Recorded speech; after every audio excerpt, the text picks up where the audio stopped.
everybody. Welcome to Only Stupid Answers. This is the show where we answer your questions about movies, TV shows, comic books, DC universes, squatching. Anybody willing to go squatching with me? Roxy, are you willing to go squatching with me? Roxy's making such a face right now. Is that squash? It's obviously, Roxy. Obviously, it's when you're going to look for Sasquatch. Squash. It's when you go out into the wilderness and you're looking for you're watching for Sasquatch. Jason, our special guest, Jason Inman. What do you think about squatching? I as a man who once made a web series called Squatch Watchers, I'm out. Okay. Damn it! I thought that was... I feel like why would you want to find the Sasquatch? Money, Roxy. Clearly, money. You want to take it. I hate to pop your balloon, DJ, but I know for a fact that there was a documentary that came out last year where a gentleman who lives in Oregon basically was like, "I'm the guy in the suit from that famous picture." From the famous, and he pulled the suit out of the closet. 100%. DJ, what has made you want to squatch? What's made me want to squatch is this morning I was putting the show together and the word squatching popped into my brain and I found it funny. I thought it was fun. It was funny to say. I've been cracking myself up all morning being like fucking squatching, man.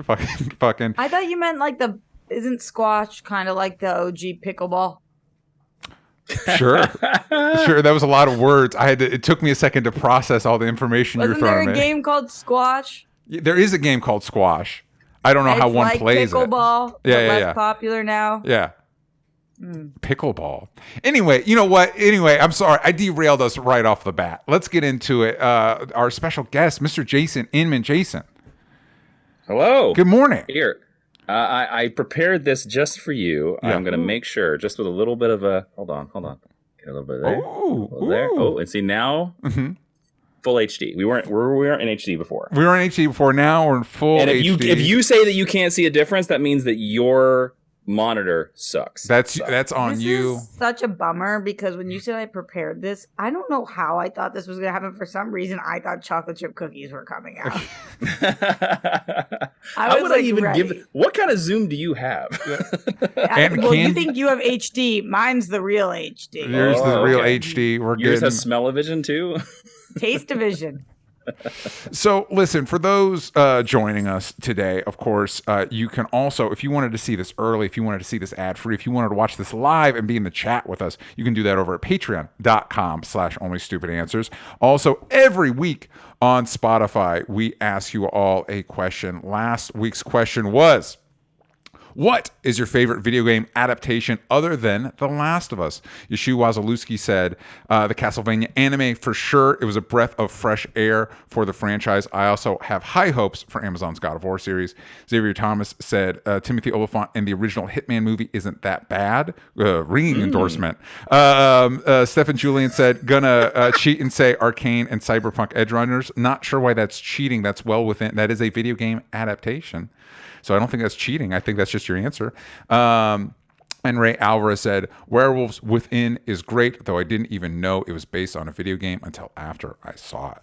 Boom. Jason, do you have any... One, are you watching Last of Us? Two, do you have a preferred video game adaptation other than The Last of Us? I'm going to watch this amazing episode that everybody has talked about, episode 3, because I've heard it's astounding. But no, I am not watching The Last of Us because I threw my controller multiple times in frustration trying to play the clunky controls of that game. Coming in hot on the controls of Last of Us. I'm coming in very hot. And I didn't want to relive that experience as much as I love Pedro Pascal, and I do love that man dearly. Yeah. There's no way you last on this. Yeah. There's no way. You're definitely going to watch the show. Oh, really? You think so? Oh, I mean, it's... Excellent. I know exactly what happens, so I don't know. We'll see. It's excellent, and you don't have to control it anymore. Yeah. Also, can I just Roxy? I have a million movies I have to get through before these SAG screeners go away. So I don't know. I don't think I'm doing it. I think I'm only going to watch episode 3. Can I also politely suggest that maybe it's less that the controls were clunky and just maybe stealth games aren't your thing? Maybe that's the You may say that, but I'm amazing at Metal Gear Solid. Okay. All right. Fair enough. I actually found Metal Gear Solid more frustrating than Last of Us, but listen, different strokes for different folks. That's not why you're here, my friend. You're here, of course, to talk about two things. One, the fact that Mr. James Gunn announced the slate for the new DC universe. I shouldn't say his DC universe, but you all know what I mean. And I can't think of two people I'd rather discuss that with than you two. But before we talk about that, good sir. There goes my light. Oh, yeah. Before we talk about that, there goes your light. Before we talk about that, you have a new comic on Kickstarter. Yes. If I believe. It's a new issue, but yeah. It's also a new. It's called Super Best Friend. I actually do this way. There we go. That's a better way. For those watching the video. Issue 1. This is issue 1. This is issue 2. Super Best Friend, my mini series, 136 pages. The finale is finally here. Great art by Jordi Perez. It's basically two best friends have to save the world, but in order to do that, one of them's going to have to delete their YouTube channel. Snap. And it's a series about our love of superhero fandom and best friendships, and that sometimes all the things that we see through these little phones maybe, shape and massage those into ways that we never realize. So it's a lot of fun. We have a lot of great rewards. There's still a reward that you can be drawn into the comic book. You can get Zoom calls like this with me if you like, where we can talk about The Last of Us. You can force me to watch it and talk about it. And we funded in 9 hours, so it's really great. We're having a lot of fun. We have a surprise stealth Dan Jurgens art drop that's going to happen. But if you love Superman, if you love superheroes, you love Spider-Man and Booster Gold, which we are going to talk about Booster Gold, then I think Super Best Friend is the book that will grow your heart 2 sizes and also make you go, hell yeah. So, of course, there's going to be a link in the description. But for people that are versed to that, how can they go find it? Easiest place is superbestfriendcomic.com. Just go right to that handy dandy link. So I got to ask you, you've been obviously working on this for a while. This is your third volume. And this is like the culmination of the story so far.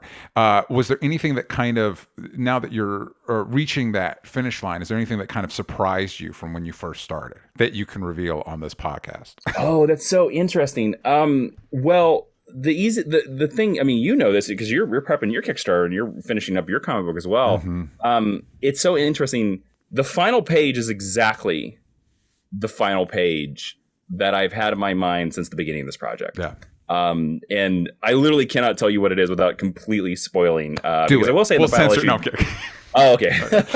I the final line of the entire series is smile. Okay.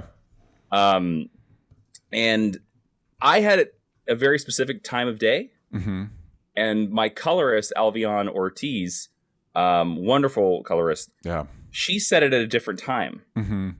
And at first I was like, ooh, that's not what I saw in my head. But then I decided, I was like, you know what, it's perfect the way she did it. Yeah. And so that's like the perfect thing about comic books. One of the things I love about comic books and creative is like collaboration. I would have never thought to have said it at this time of day, and that's what she decided to do. But I mean, I don't know. Like the biggest thing of writing the finale, because I'm finally here, was to not get too emotional and preachy about it, but to simply just let it be about the friendship of these two men. Yeah. And also, I'll spoil this. I am very proud of this because I think we should normalize this shit for men. I have a scene where Captain Terrific and his longtime paramour, Lisa, and then his best friend, Maddie Moore, all together. They have to make, this decision that will save the world. Yeah. And I gave the I love you lines to the two male best friends. Yeah. I let him share a kiss with his girlfriend. Yeah. And then I let these two men be like, I love you too, brother. Yeah. And I was like, I want to put that in a comic book. Yep. Because I think especially like in comic books, where it's all about punchy, fighty, very aggro. It's like, you know what? It's okay to say I love you to another dude, bros. Yeah. It's all right. Accept it. I also wanted to, I've always liked the Captain Terrific design, the utilization of the kind of like the T design in his suit, which I think very deftly avoids trunks. Yes. Which has come back into the conversation of should trunks or no trunks, and I like that yours. I think the Captain Terrific design is a good example of like, there's ways to break up the color scheme of a suit that does not need trunks. Yes, yeah, I agree with you. It's so funny that costume is designed by Nick Robles, who the first Captain Terrific story I ever did was for an anthology in like 2016. Yeah. And so I had Nick Robles. And at the time, Nick Robles was just starting out. Yeah. Now this guy's like working for Boom. He drew a Sandman book for DC Comics.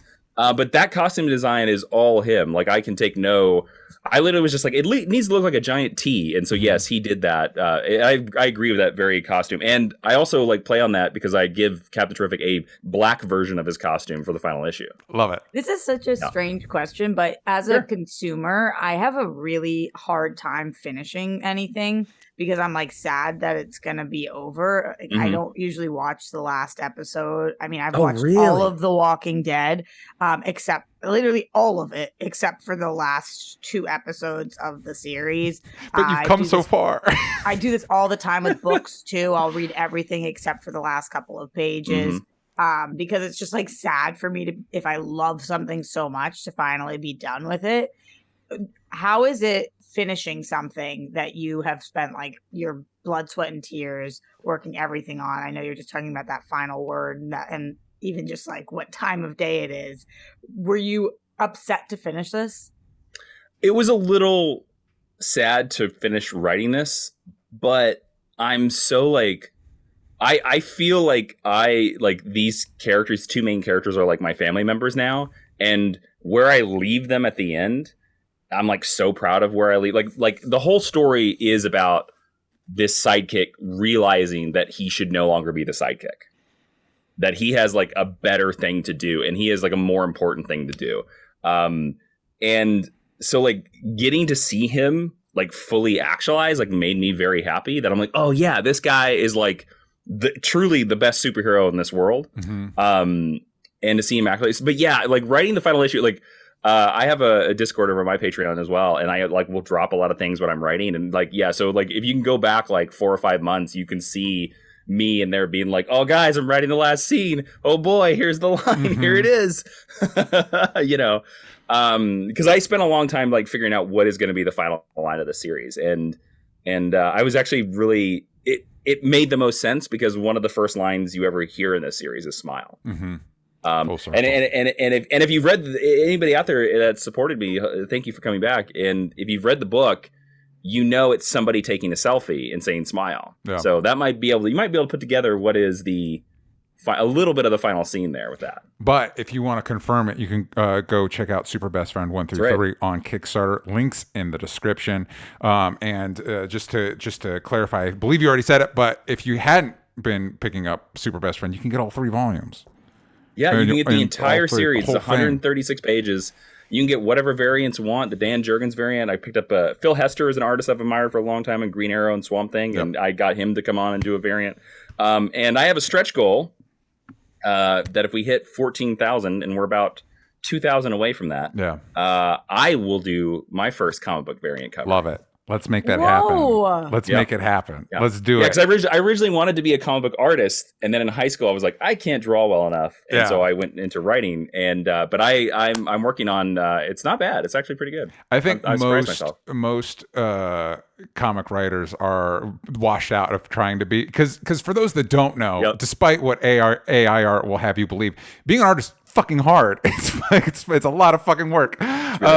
So super cool. And listen, this podcast goes live on Monday, February 6th. If you happen to be listening on Monday, February 7th, and you're over on Kickstarter backing Super Best Friend, which you absolutely should do, mosey on over to hellbentcomicbook.com. Hellbent volumes 1 through 3 will be going live on Kickstarter February 7th. Tuesday, February 7th. This is the culmination of my 3-part saga. Very different than Super Best Friend. This is more of very different tone. Very different tone. It's more of like for fans of like Sandman, Something is Killing the Children, Preacher, that kind of sort of like edgy, transgressive kind of material stuff that I've really loved for a long time.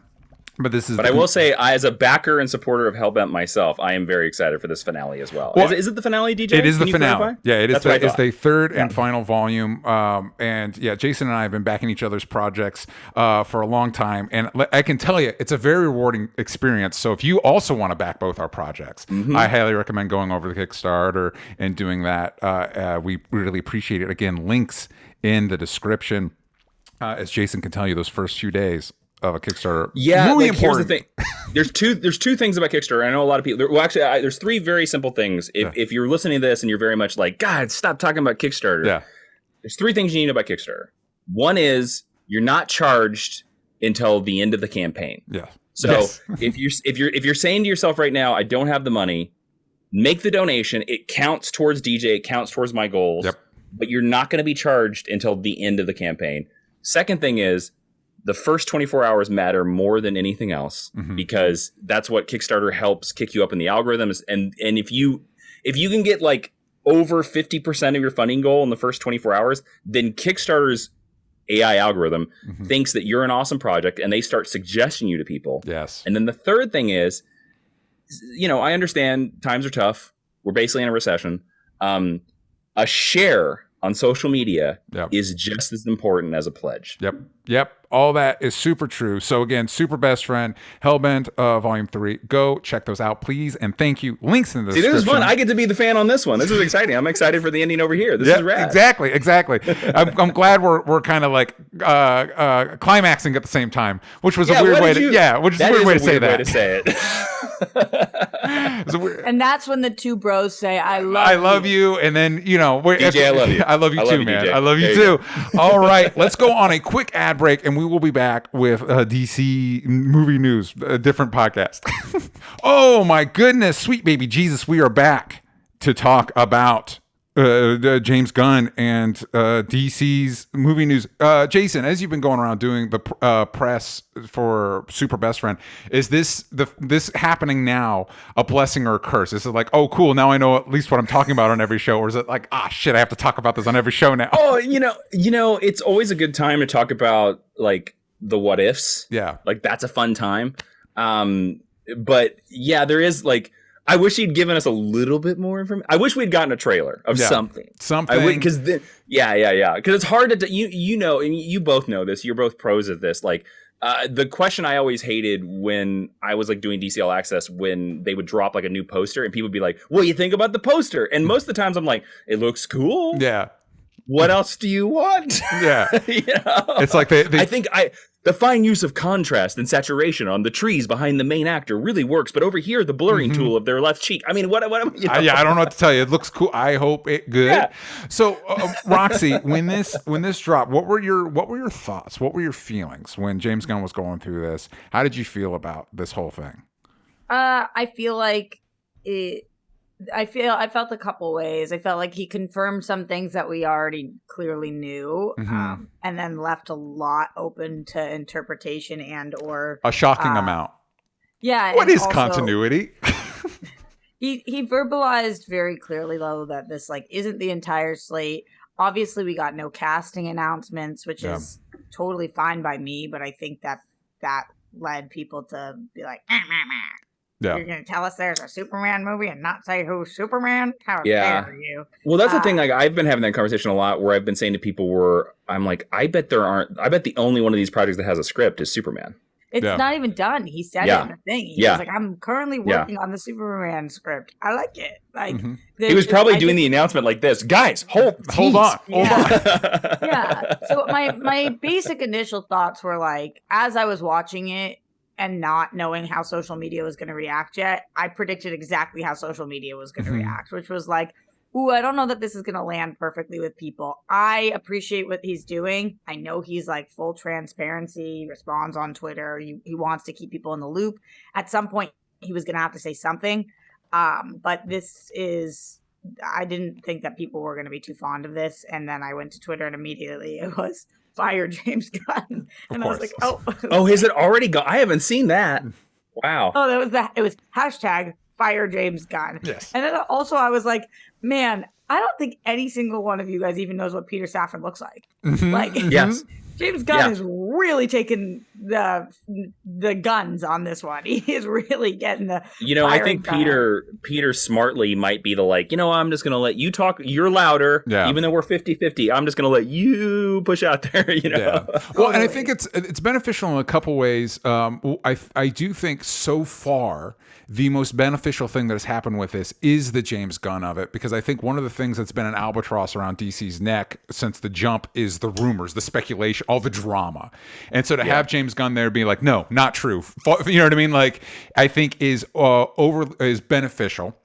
And I will also say, what's weird, because I had very mixed, I don't know what I expected, but when he was like, hey, here's the thing, I was like, oh, that's not what I wanted. But what was interesting is I think the most exciting piece of news was not in the announcement, which is you two were mentioning this. Jason, you were talking about like the script's not even done. He was probably doing while he was writing. That they're not. He said in some of the articles, a bunch of like variety. I think stuff you're like going to that. mention the exact same thing that made me the most excited. And this also feels like the only thing that is a direct shot at Marvel. He's like, no movies will go into production until there's a script. Bingo. That was the thing. I loved his, like, he was like, we're gonna let writers be writers. He's like, we're not gonna he was like, we're not gonna do this thing. We're gonna do extensive reshoots. He's like, we're gonna make sure that the script is solid before we shoot a frame. And if they can hold to that, I don't know if Warner Brothers executives will let him. I hope they do. But that was the thing that excited me the most, because I was like, yes, because I was like, there are too many movies now. Disney. Where they are just like, they're like, well, we got to meet this release date, and they just start shooting, and then they have to completely reshoot their entire third act, and then you're like, well, this is why the third act in a lot of these movies are just terrible. It's become the kind of the blockbuster formula to like start filming and then figure out the script on the way, which were occasionally. Iron Man obviously was successful. I don't know that anybody would argue the third act of that movie is the best part of that movie. The Mission Impossible movies are that way as well. They don't, wait. I'm so sorry, Roxy. So the Mission Impossible movies start filming without a script? But Jason, I like those movies. It just goes to show you that Christopher McQuarrie is good flying on the seat of his pants. Yeah, and also maybe all those pages are written on set. And maybe the stunts matter more than the script for those movies. Anyway, Roxy, what were you going to say? Sorry. What is the worst act to be the worst act? Is it the third act that's the worst to be the worst act? Are you guys more forgiving with a bad second act? I would say I'm very interested to hear Jason. What are you gonna say? Yeah, I'm more forgiving of a bad second act, because the second act is the hardest act to write. Because if you can have like a solid beginning and a solid ending, and this is a little loosey goosey, I'll give you a pass. Lots of movies, the second act is usually the act when everybody's like, "Come on, what are we doing here?" And I found Marvel, and I don't want to like, this is not like a crap on Marvel. I don't mean that, because I love a lot of their movies. I find that Marvel's solution generally for the last couple of years has been like, put more action sequences in it. That's how we'll make the second act exciting. And that leads to a lot of action sequences that just have no story purpose at all. You're just like, well, that's a cool fight, but what does it have to do with anything in the third act? So it's the second act for me. If you can nail the first and the third acts, I will give you a pass every time. Yeah, I would argue most James Bond movies are that way. Yeah, I would argue because first is your first introduction. You're gonna have an immediate first impression for those that are gonna check out what we're into. I just watched Knock at the Cabin, and the opening scene of that movie is fantastic. It's just two characters, and immediately I was like, oh, I'm in. And then and the way it's shot. I think M. Night Shyamalan's a good director. Anyway, I think he is. Yeah, and I think he's a good director. I think he's a bad writer. It could be. Yeah, it was actually decent though. Maybe he took it from the book. We'll talk about it and what we're into. And then the third act is how you leave, and it's going to be. I'm actually interested in that movie, so I'm curious of your reviews. I liked it. I liked it, but it was like a good short story where it's mostly like a thought experiment. Like, hey, what if this happened? You know what I mean? So it's not gonna. I don't know that it's gonna change anybody's world, but I as somebody that enjoys like, hey, what would you do in this situation? I enjoyed the movie. And then third act is how you leave it. For a really weird example, I walked out of the Sonic 2 movie because it ended. That the only part of that movie that's very much like the video games is the final like 20 minutes. And as somebody that grew up with those games, I walked out like, oh man, I really like Sonic 2. And it wasn't until like I sat on that I was like, oh no, I just like the last 20 minutes. Roxy, how do you feel? Or which act do you think is the most important?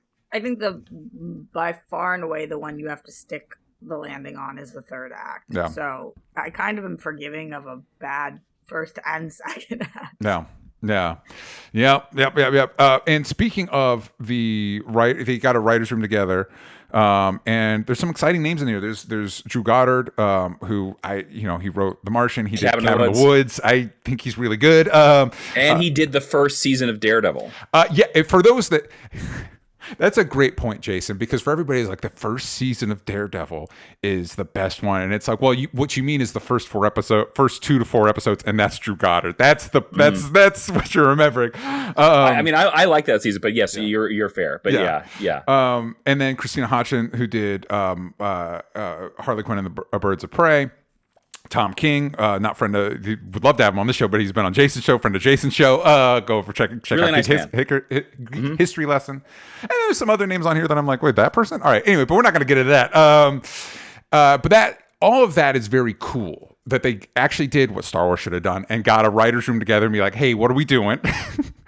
And then they're focusing on the scripts. But let's get into the actual projects. And I want to start with perhaps the most confusing part of it, which is the stuff coming out this year. So within weeks, we've got Shazam 2, which I would argue, if they're smart, won't integrate into the new DCU, but I don't know that that's the case. We've got The Flash, which James Gunn said he loves and thinks is maybe one of the best superhero movies ever pulled. And it was implied, I don't have the quote here, but it was implied might be a soft reboot. Like part of what starts this off. Then Blue Beetle, then Aquaman 2, which he said leads directly into the new DCU. I'm also going to throw into this what I'm calling the pre-boot, the Waller show, which follows Viola Davis as Waller and includes some Team Peacemaker, and felt like parts of this announcement very much felt like Creature Commandos. We were already working on this, and now it's part of the new thing. How do you guys feel about this kind of like nebulous, we're not at the new thing yet, we're still doing the old thing, does the old thing connect to the new thing? ? I'm very curious about Roxy's answer to this, because you can listen to old, 2 male comic book nerds talk as long as they want, but I'm very interested in Roxy's perspective of this. Yeah, you guys know that like DC is my bread and butter. This is my jam. And so I think that, first of all, this was not new information. Yeah. So at least I felt like, okay, I knew the 4 movies that were coming out this year. This is not like shocking. The internet seemed to maybe not be aware of that. The order also is not new information, but it is strange. It is strange the order that these movies are coming out in, because like to end on Aquaman, feel after Flash is, like you said, DJ, the implication is that that's like something happens in that movie in which we are getting rid of all of the actors but leaving the door open, but getting rid of all of them, something along those lines where we're switching things up. But then we have Aquaman. I'm like, are they Black Widowing it? Like, is Aquaman, are we then gonna be like 2 years ago and go with Aquaman, or what's happening there? Same thing with the Blue Beetle movie, where I'm like, okay, this is a new character. Yeah. Like, we, not new in the world, but new on the big screen for us. Like, so then are you just going to give one movie? And also remember, that was initially supposed to come out on HBO Max. They believe in the movie. So obviously it's coming to the big screen. So that makes me think you're not going to ditch whatever Cobra Kai's name is. I don't think, because you guys like Who are you referring to with Cobra Kai? I'm sorry. The lead, one of the lead kid in Cobra Kai is playing Jaime Reyes in Blue Beetle. I didn't know that. I'm sorry. Yeah. Wait, what is his name? I'm going to bring it up. Roxy, you keep talking. I'm going to look it up right now. It's not right for me to just call him Cobra Kai. Oh yeah, I was thinking like the original Karate Kid. I was like, he's in that movie. No. Yeah, he plays Cobra Kai. He plays the Blue Beetle. So the Cobra Kai guy, who's like lovely and really sweet dude. I'm probably going to mispronounce this, and I apologize. Zolo Merduena. Okay. It starts with an X. I wish my wife was here so I could ask her. She could tell me. Yeah, that sounds right. So just the next year, I think that part of the reason James Gunn is saying like we're leaving the door open is because it's very, very fucking hard to promote movies when you're telling somebody none of these movies matter. Yeah. You will never see these people again. And this is not correlated to what we're going to do in the next 10 years at all. Mm-hmm. So I had this conversation yesterday with somebody too that I was like, I kind of feel bad for the filmmakers and the actors because a question that they're going to get from every press outlet is, well, how do you feel about the new DC slate and the chance that you might not be involved in it? Mm-hmm. Right. That your movie might not, the movie that you put all this blood and pain and time into might not matter next year. At least their movies get to be seen, you know. That's true. Unlike Batgirl. Yeah. And his quote about Batgirl was kind of savage. Was brutal. He said it was unreleasable, which if I want to be charitable, what that might mean is that because they did with the Henry Cavill stuff, they also kind of threw the previous regime under the bus. It's like he wasn't even hired. I think he felt like he was being jerked around by the previous studio is what they said. If I'm being charitable to the unreleasable mark, it might just be like, yeah, Michael Keaton's Batman is in it. Like it doesn't make any sense. Like it doesn't. I don't less know. about the filmmakers, but it's just like because of studio intervention, it just doesn't work as a movie. We have all seen, like, let's put it on Front Street. Yeah. I have seen movies from DC. I have seen movies from Marvel. I have seen independent movies that I have thought are freaking unreleasable. Yeah. That I cannot believe that made it to the big screen. Batgirl, I don't care how bad they think it was. Yeah. And I think DJ, you might be on the point that they might have thought it was a continuity thing. Yeah. I think you could have released it. I would have happily paid for that ticket. Yes. Agreed. Yeah, I mean, ticket, put it on the HBO Max streaming service and just let us watch it. The way that he talked about it and was like, he said it would have hurt the DCU. But not Ezra Miller. That's not going to hurt DC. Oh, man. Oh boy, yeah. Yeah. Like I agree. No, I agree with you as well. Like that to me reads like an executive line. Like that is somebody above him that is like, this is what you say when you're asked about Batgirl because we're done answering these tax deduction questions. But yes, I agree with you. Convicted criminal. Mm-hmm. The Flash. Yeah, well, and that's what leads me. So this is all kind of revolving around a question we got on the Discord from Niran Krishna. What do you think this means for Blue Beetle, this whole announcement, and Aquaman 2, which are being released afterwards? And thinking about it, I do think you all are on top of it in that I am of the opinion there's no fucking way Ezra Miller is going to be the Flash after this movie, but you can't say that right now. So they're like, yeah, Flash is coming out. It's fucking great. Go buy a ticket. But what I would imagine, because I think the weirdest part of that is about this announcement is the continuity of it is a little weird. And if I were to place bets, I would say it's probably this. It is more of a soft reboot than a hard reboot. They're going to use the Flash movie to introduce, hey, we're going to change things up. I'll bet you Aquaman, Jason Momoa is still Aquaman in the new universe. And so Aquaman 2 is part of the new thing.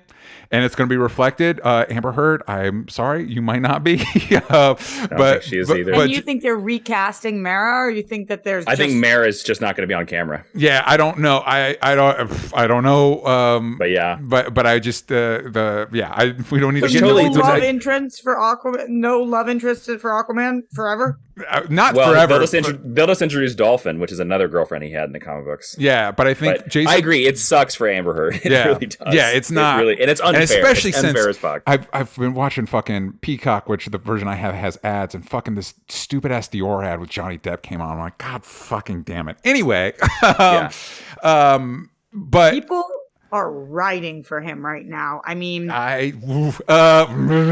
don't need to get to it. But I think WB has a hell of a picker, don't they? Yeah. And I think actually, and so I think certain characters like Viola Davis's Waller is, and possibly John Cena's Peacemaker, and Jason Momoa's Aquaman, and it'll be kind of like a choose your own adventure. Who gets to say, yeah, I'm going to bet Ezra Miller? No way. I'm going to bet Gal Gadot is not going to be coming back either.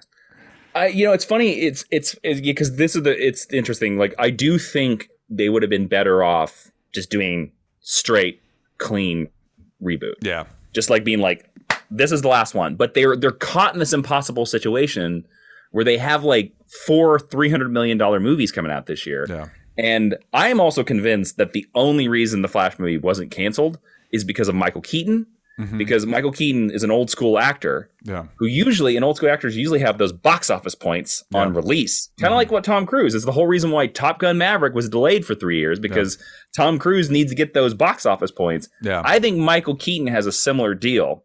And they are contractually forced to have to release this movie because of Michael Keaton. And they've already done so many, $300 million reshoots and stuff like that.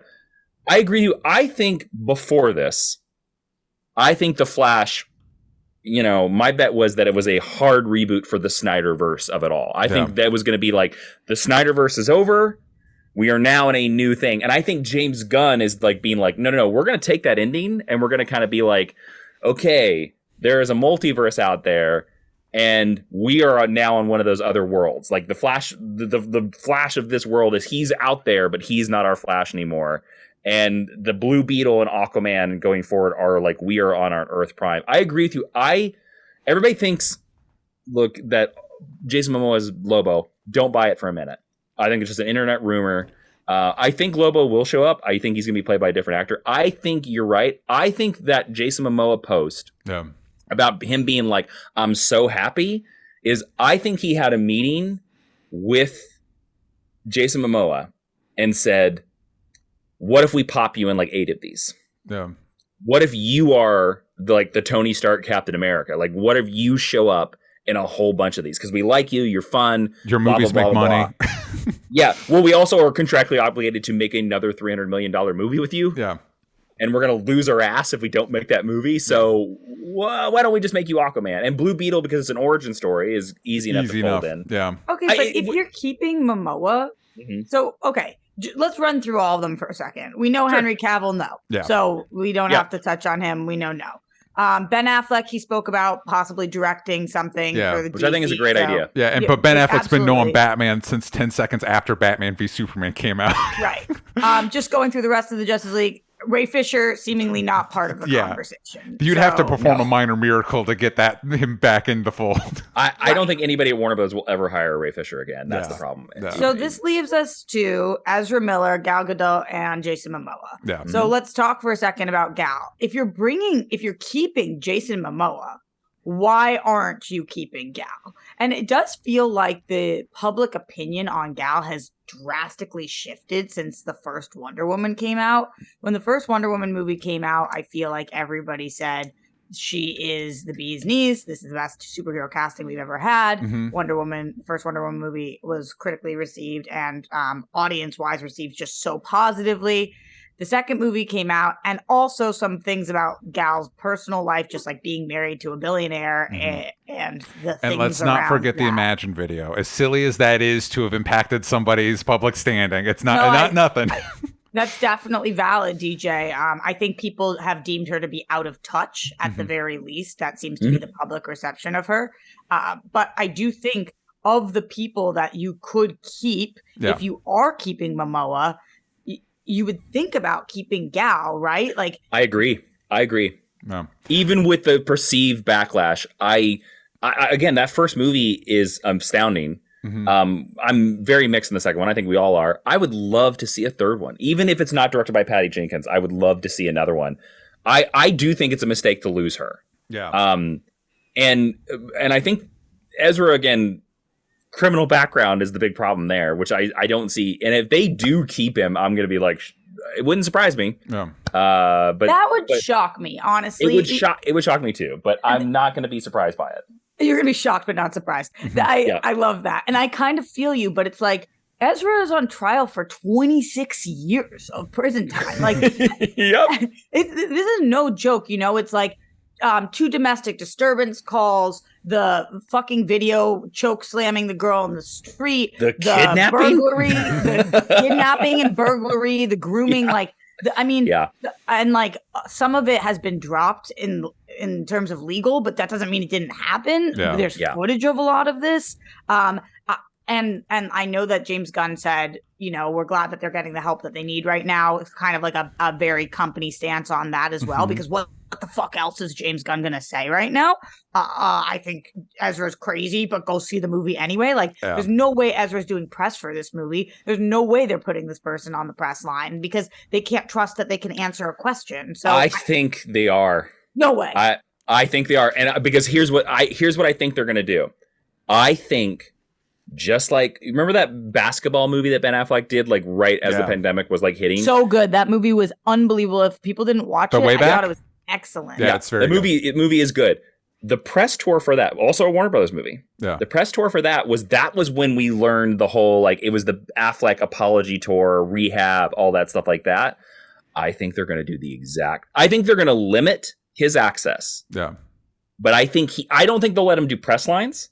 I think they'll set up very specific interviews with very specific people, and it will all be about, well, I know I'm bad, but I went to rehab and I'm trying to be better. I would bet $50 on that. No. Because oh my God. And it's going to make us all be like, ugh. But it's going to make some of us be like, maybe. Yes, yeah, bingo. DJ, you were talking about this before. I've done in the Super Best Friend sort of press tour, and it's an exaggeration to call it that. But I just been talking about this James Gunn stuff, and the minute I started talking about Ezra Miller, I would just see the comments coming in where fans would be like, "But I'm not gonna see a Flash movie." Mm-hmm. Yeah. Because I know, that's me. Mm-hmm. I feel like so bad, but I do feel that way. I feel like how am I gonna? You guys are gonna put this movie in front of me, and I'm not. I'm gonna be penalized myself and not watch Roxy, it. Do this for me, please. I've been saying this to everybody. Buy a ticket to another movie and sneak into the Flash. Oh, I'm going to go to the press screening and not pay for it. So. There you go. Bingo. Bingo. Yeah, because we're kind of in a bind because we kind of have to see it for our job, but fortunately we shouldn't. But do not pay for it. Well, because I feel you on that. And not that we don't want to support the other filmmakers. And truthfully, I think we're all hoping that Ezra does get the help that they actually need, whatever that means within the system we exist in. But I don't think they should star movies. But and that's because if the movie makes money, we're going to be in another. Not that Chris Pratt is in the same boat as Ezra Miller, but the reason Chris Pratt is voicing Mario is because the Lego movie made money, and for some execs thought that was because of Chris Pratt, even though it fucking wasn't. Yeah. If this movie is a blockbuster hit, we are sending Warner Brothers the absolute wrong message. Yeah. It's going to be a blockbuster hit. I think there's no way this isn't going to be a blockbuster hit. I don't know, because look at Black Adam. Black Adam, and also it could be another like Batman v Superman where technically it made money, but it's not like what they wanted. This is supposed to be great, though. This movie's supposed to be great. Of course they're saying it's supposed to be great. They want you to go see it. No, it's not just them. We're hearing it from around town. I actually think this is going to be great. Do you guys want to know what I think's happening, though, here? Michael Keaton's in it, and so people see Michael Keaton, they're like, it's amazing. That's what I think's happening there. But what I think, what I'm hoping and what I'm thinking, I think that we're not gonna see Gal for a while, and that's why they announced the Supergirl movie, because I think that they're thinking we need one girl. Need girl, and that's gonna be Supergirl. She-Field girl box, check. But not Batgirl. Ooh. I honestly think they're like going to kind of recreate a Justice League with Supergirl instead of Wonder Woman, at least for now. Not kill off Wonder Woman, but then maybe Wonder Woman can appear later on. And then what I'm hoping happens, I don't know if they're going to do this, is that this is the last of Barry Allen that we see for now, and that whatever happens, we end up with Wally West. Yeah. I would love that. Yeah. I've actually said this too, where I think like a lot of people are surprised by the choice of the Authority, which I think is like actually a great choice.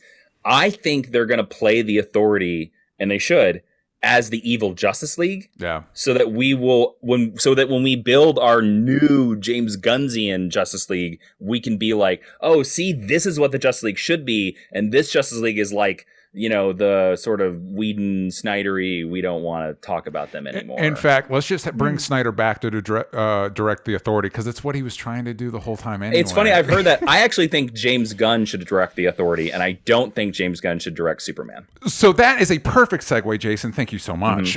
Into Superman Legacy, which is the only one with a solid release. I got another one for you. Rhode Island is neither a road nor an island. Discuss. Boom. Okay, here we go. No, so that Superman Legacy is coming out July 11th, 2025. It is written by James Gunn, and it's supposed to be focused on Superman balancing his Kryptonian heritage with his human upbringing. Off your point, Jason, I was trying to think, and I'm going to throw this to Roxy next, of who should direct it, because unless James Gunn is like, I want to do something that is the polar opposite of every other movie I've ever done, don't do Superman. Like don't Yes. unless that's an experiment for you that you want to do. Grow as a creator, great.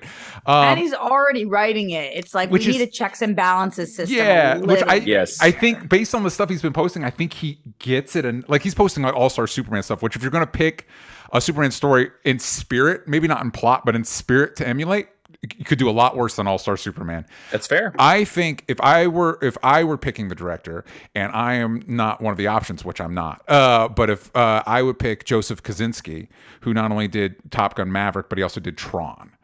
And I think that guy could make you a Superman movie that would make you a lot of money.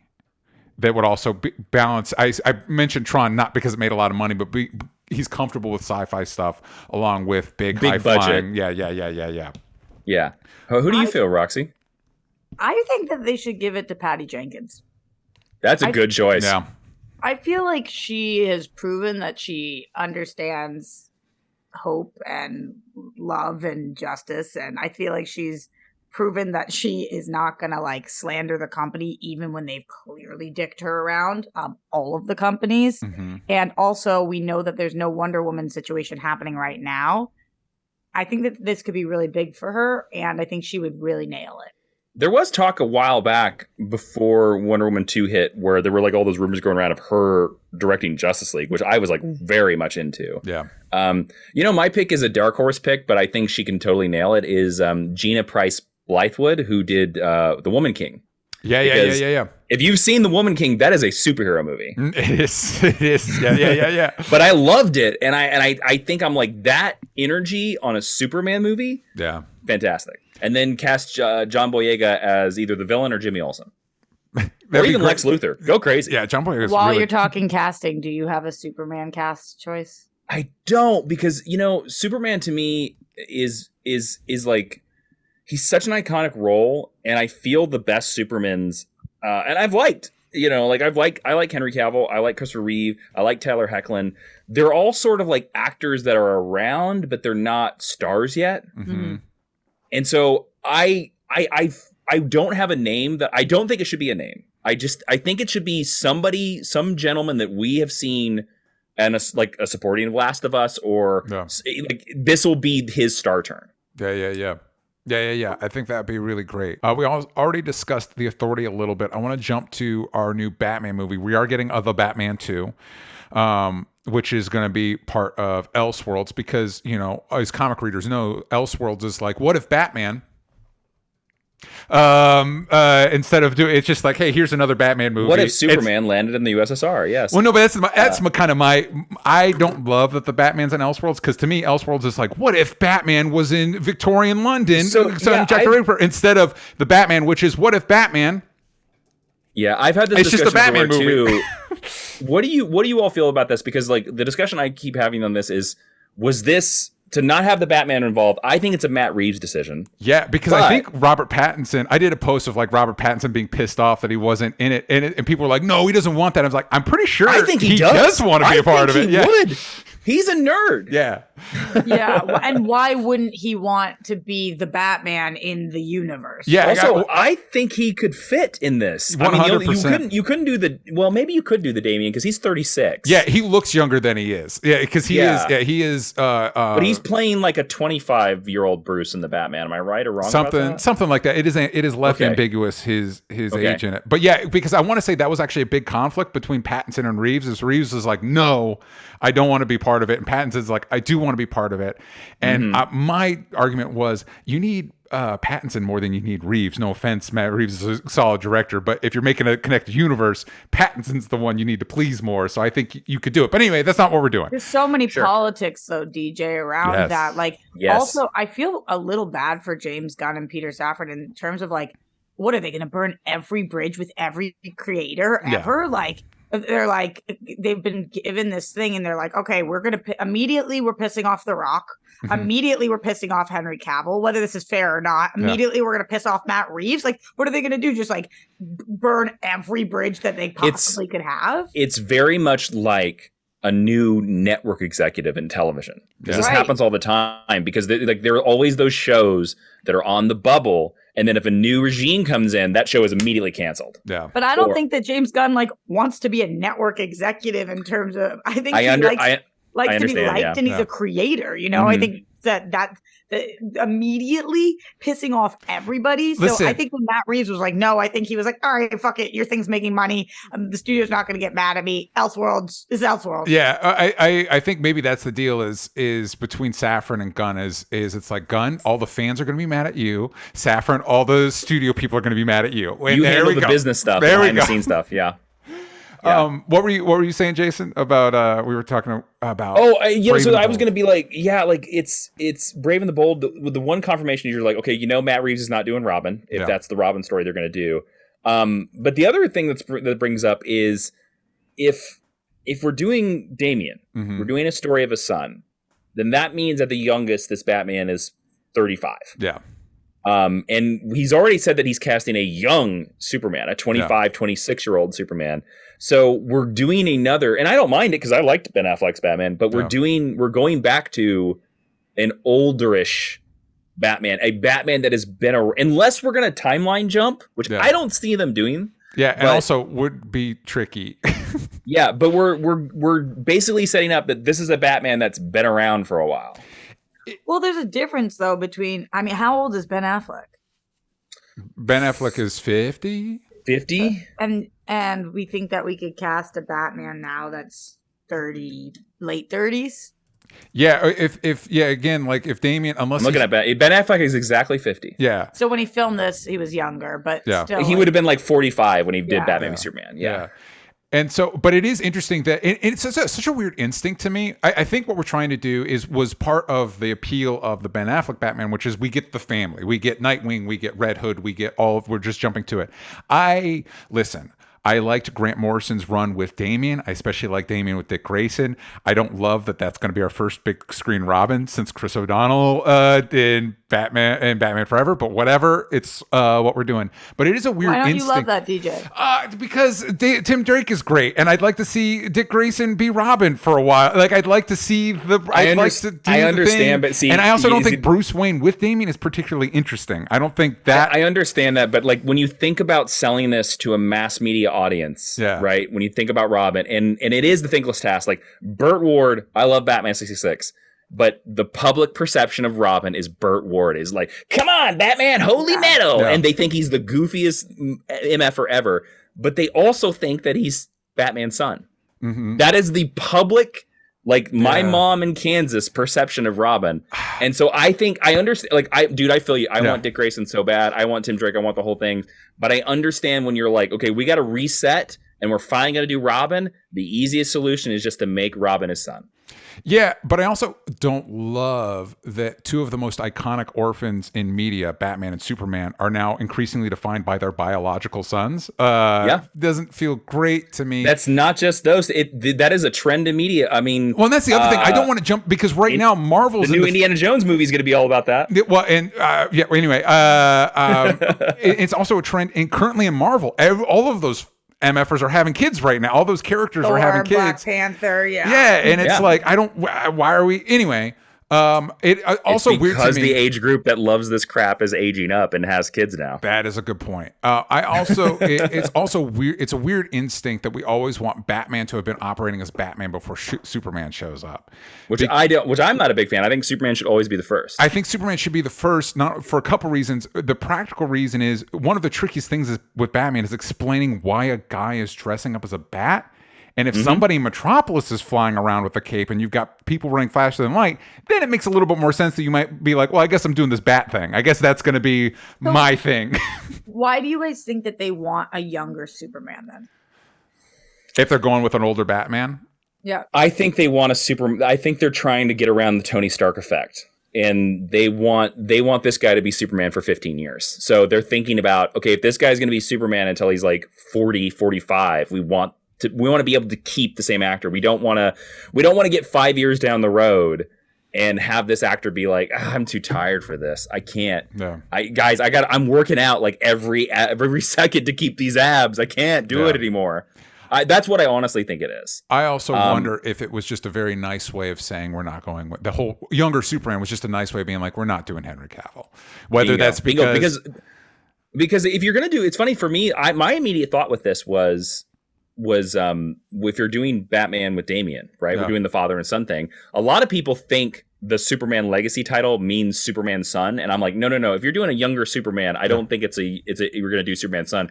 I actually think the legacy of that title is Supergirl, because I think they're going to set up the Supergirl movie. And they say it's him fighting his Kryptonian heritage. I think that because if a young teenager girl who remembers Krypton shows up and goes, Krypton was rad, and he's like, I don't know what Krypton is. Yeah. That's a very compelling movie. And also, you think Supergirl's going to be a teenager? Or like 20s-ish, I think. And also, not for nothing, one of the most well-known modern Brainiac stories written by Jeff Johns involves Supergirl. It was adapted into an animated movie. And so we could be getting Brainiac and Supergirl leading into our Supergirl movie. But I also, I understand why they went with younger Superman, because, I would have been like, you know what? I would have been fine if we just kept Henry Cavill and we did and Henry Cavill is the dad now. But I think I as much as I would have loved to have seen another Henry Cavill movie, I think it's the smart decision that they were like, he is the most visible face of the Snyderverse stuff. Yeah. And we want to move on from that. We want to clean slate it, move on. Which also makes me think of why they might do a new Wonder Woman, because it's like our big three, all new. Yeah. Because if you look at the people that he's kept, or the only confirmed, we know Aquaman, sort of. Yeah. And we know Amanda Waller. Yeah. Both those people appeared in Peacemaker. And so to me, so did Ezra Miller. I know. I didn't want to bring it, but you're like, but I'm kind of like, okay. I wonder, if we're going to see a Peacemaker effect, where it's like, well, if you made it into Peacemaker, you're saved. You're saved. Roxy, what do you think about that? What do you think about the younger Superman situation? I think that it will be interesting once Superman's actually cast to see really what age they are going for with Superman. Yeah. And that's when we will know more if that was just a line about Henry Cavill or if they really are doing that. It makes sense to me what Jason is saying. I thought the same thing. I don't love decisions being made for that reason. I agree. The only thing I love decisions being made for is this is going to make the best movie possible. As opposed to, we can't renegotiate contracts for another 10 years, or we can't we need to think about what the fifth movie in this line is going to be. And of course they need to think like that. That's their jobs. But I don't know that makes for the best phase one, which is kind of what we're doing, right? This is phase one. Yeah. This is the first half of phase one, is what they said. Yeah.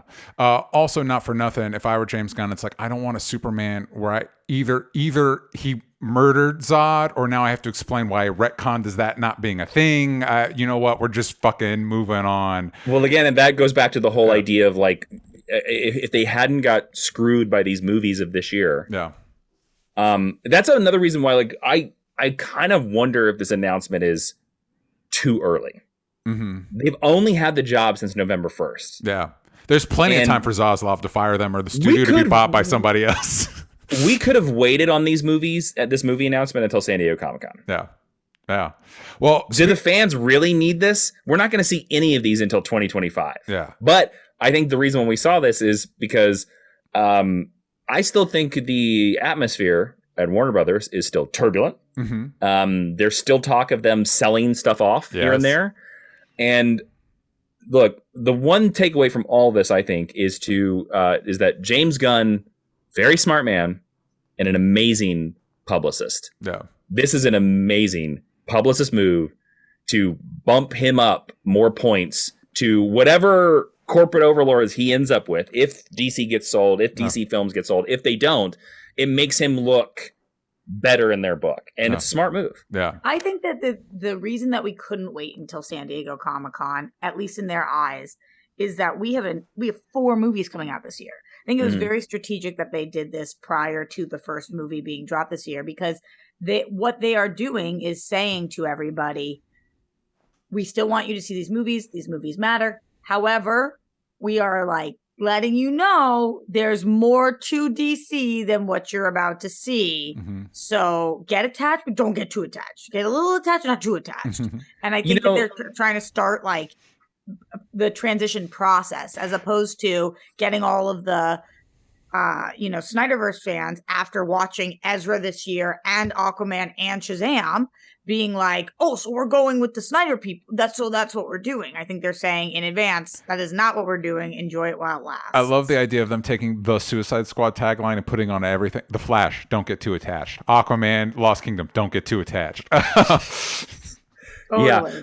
Well, and that I think is going to be a big play on it. Is like depending on how these movies do, I think depends a lot on what from these movies carries on. Like if Shazam 2 completely whiffs, goodbye Zachary Levi. Although I think we might be saying goodbye to him for other reasons. Yeah. But all like the Blue Beetle, like if the Blue Beetle movie, and I hope it does. I've been saying they should make a Jaime Reyes movie for years, and I'm happy it's finally made. If that movie does really well, I think we're going to see a lot of Blue Beetle. Yeah. If it does really bad, there's a chance they'll just recast them. All right, so I'm going to just run through the rest of these real quick. If you guys have something, stop me.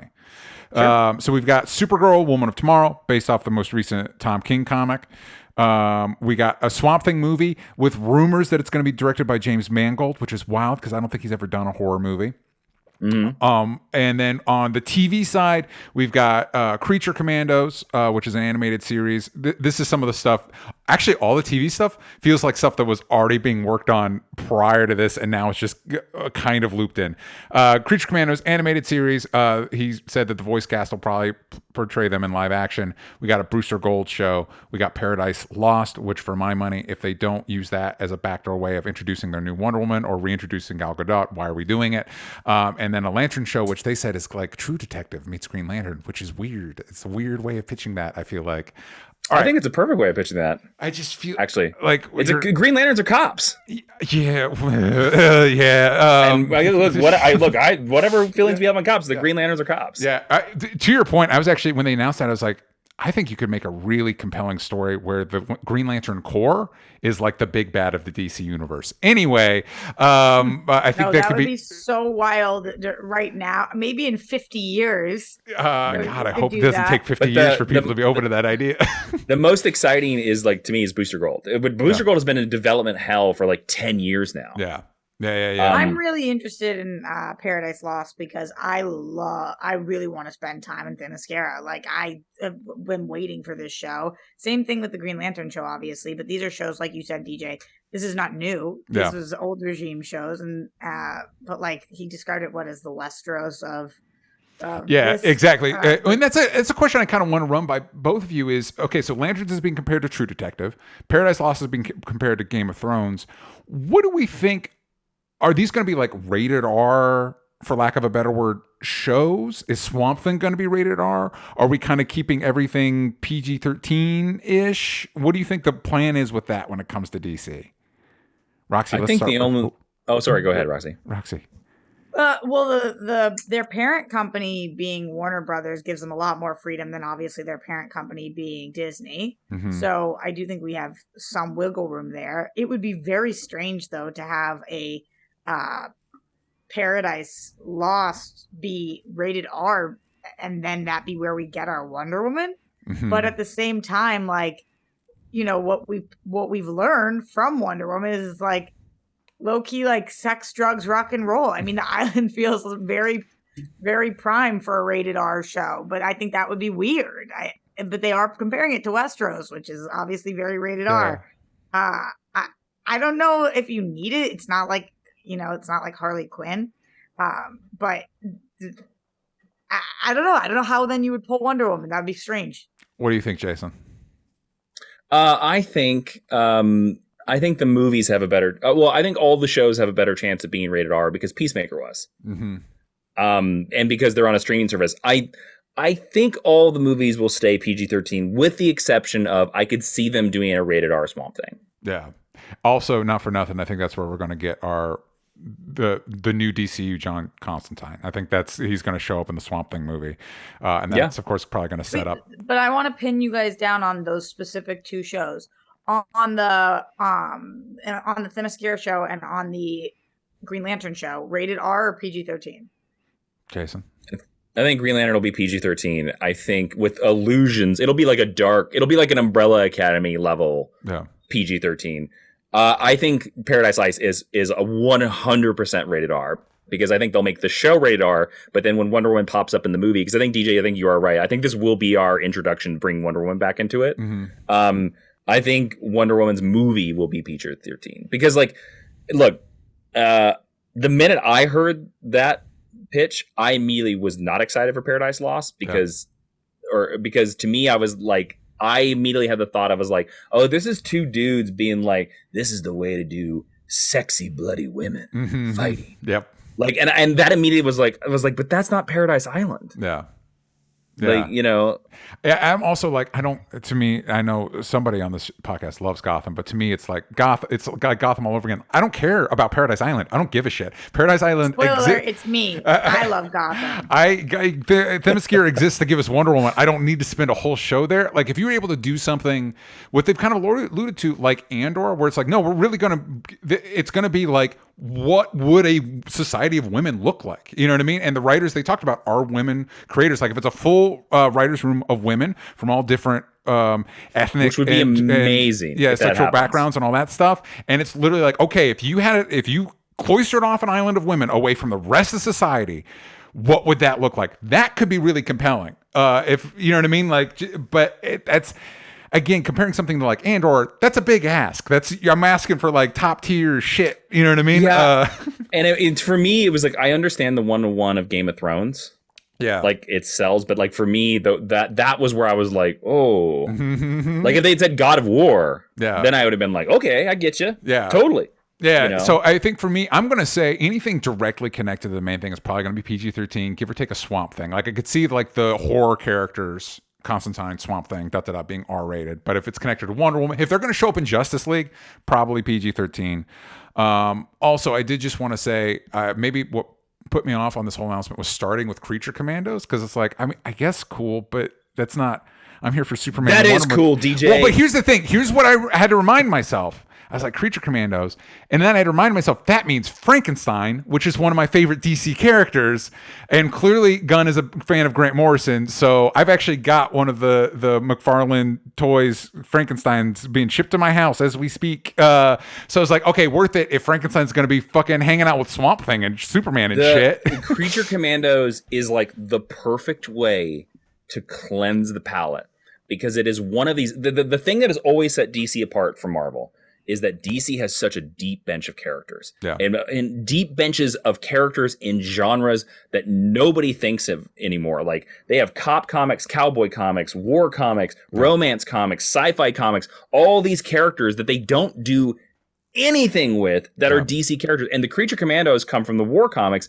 And it's one of those perfect ideas that if you don't know it's a DC comic book, it doesn't feel like a DC comic book. It's just like a bunch of weird monsters that are like the A-Team. Yeah. You know, and you're like, you say that to me and I'm like, I want to see that movie. That sounds great. You know, but there's nothing about it that screams DC Comics. And that's why I think, I think this is his Guardians of the Galaxy. I think this is his, like, he's like, I'm going to have a lot of fun. I'm going to make, if I can prove to everyone out there, and he did it with Peacemaker. Yeah. So if I can prove to everybody out there that I can take these characters that nobody knows anything about, nobody gives a damn about, and make them seem cool, Superman's a cakewalk. Yeah.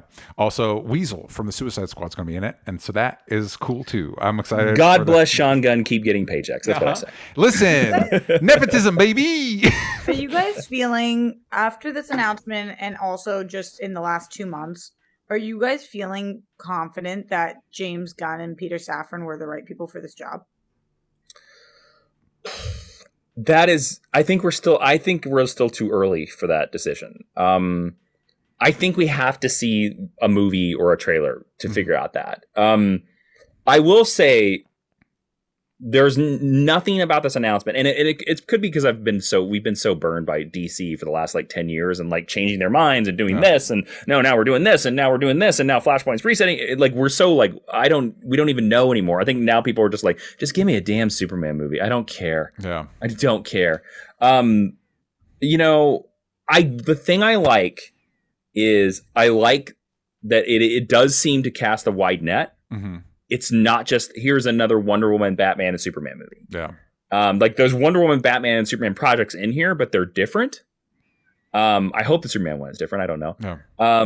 But if he can pull it off, I think it could be a really great decision. And I will say, like, I was one of the people that was not excited about James Gunn being in this position. I think he doesn't seem to me like to be the right predator, but maybe I'm completely wrong. I would love to be proven wrong by that. Yeah. Similarly, I feel like similar to Jason, we'll have to wait and see how the movies turn out.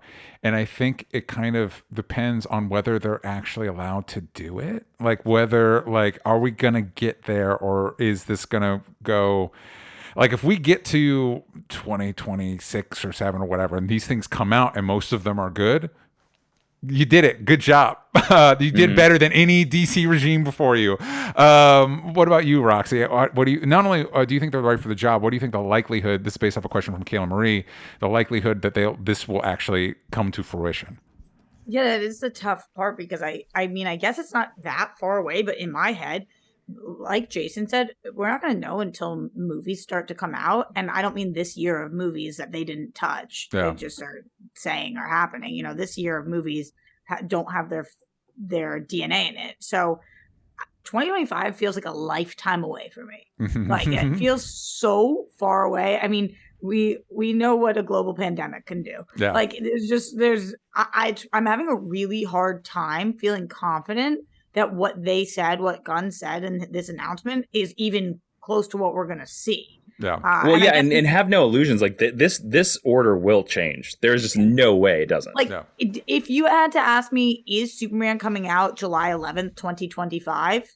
I would say 50-50. I would say the same thing. Yeah. Like, so I do think we're going to see shows before 2025, and that will give us a little bit of a gauge on them. But I don't know. There's nothing so far that's made me like, ugh, you guys suck. No. And nothing so far that's made me like, oh, yeah, for sure, this is it. Yeah. It's still up in the air. So we're running a little long, so we're going to end on one last question from the Discord from Mike Joyce, who asks if each of you could make one movie in the new DCU, what would it be? There is some vagary in that question. I don't know that it needs to be one that we've already announced. So it could be, I'm thinking it could be anything. What do you guys think? Could it be anything, or does it have to be something that has already been announced? What are the rules? Anything. Anything. Okay. Yeah. Anything. Jason. That's what you said, because that's what you want the question to be. So Jason, we'll start with you. If you could make one movie in the new DCU, what would it be? God, I mean, this is an impossible choice, but also, like, I'm putting the caveat in there that I get to write it. Mm-hmm. Yes. I'm putting it in there because otherwise I don't care. It says make. It just says make. Again, Mike Choice, I'm going to assume left it purposefully vague. Well, I'm going to say the choice that it's a movie that I want to see, but it's also a movie I would love to write. I want to see a Nightwing movie.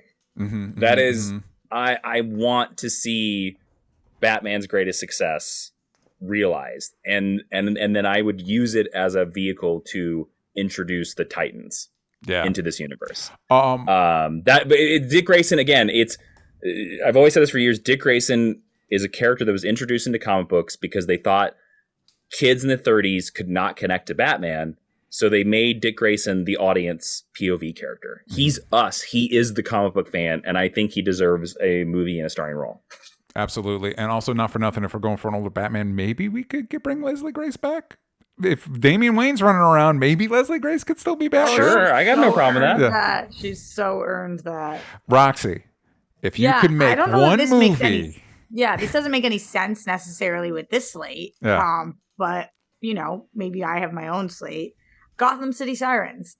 I am like completely obsessed with the Birds of Prey movie that everybody else seemed to fucking hate. I don't understand the people. Yeah, I feel like that. That's just so crazy to me. But in general, I was always so stoked that we were going to get a Gotham City Sirens movie. And it feels like that's just never going to happen. Mm-hmm. Although, actually, I feel like it's more likely to happen with Gunn than without him. Yeah. So follow-up question is do you think, and this is outside of your hypothetical Gotham City Sirens movie, do you think Margot Robbie is still our Harley Quinn? I do. And if you remember, DJ, when we did our whole recast episode, she was the one person that I said I think we realistically could keep. I think you scratch everybody else except for her, and you have one line, and she looks at the camera and says, so what? I fucking stayed. Like, so whatever. She also has worked with Gunn. Yep. That's the secret. Totally. Yep. I think if you worked with Gunn, you're in. Yeah. The one thing that I will say, though, is I think Margot Robbie is amazing as Harley Quinn. I think that I love the character Harley Quinn. However, I could cast about 10 people off the top of my head who I think would make great Harley Quinns. Yeah. I think it's not I don't think that role is the most difficult role of all time to cast. Yeah. And like, there's so many different versions where you could be like quirky in different ways and show different sides of her that if it's not her, I won't be devastated, but I do think she'll stay. So going with Jason's caveat that it's a movie I get to write, I would say Superman, but James Gunn's already writing that one. So no, I'm going to go with The Question. Question is one of my all-time favorite DC characters. Not even a whiff of him anywhere in live-action media, and I think he could be a really fucking cool character that you could do a lot of cool things with. So there you go. Want to thank everybody to ask questions in Discord. If you want to do that, you can do that over to patreon.com/onlystupidanswers. That's how you join our Discord. Jason, before we go, remind where the kids can find you and they can find Super Best Friend. Super Best Friend is going to be on Kickstarter until February 24th. 130 pages of fun. Come check it out. SuperBestFriendComic.com. And Roxy, where can they check out your stuff? Everywhere at Roxy Stryer. You can find me at DJ Talks Trash. You can find the show everywhere that matters at Only Stupid Answers, but on Twitter. You ain't got the vowels from stupid. And we'll see you all next time. Bye, everybody.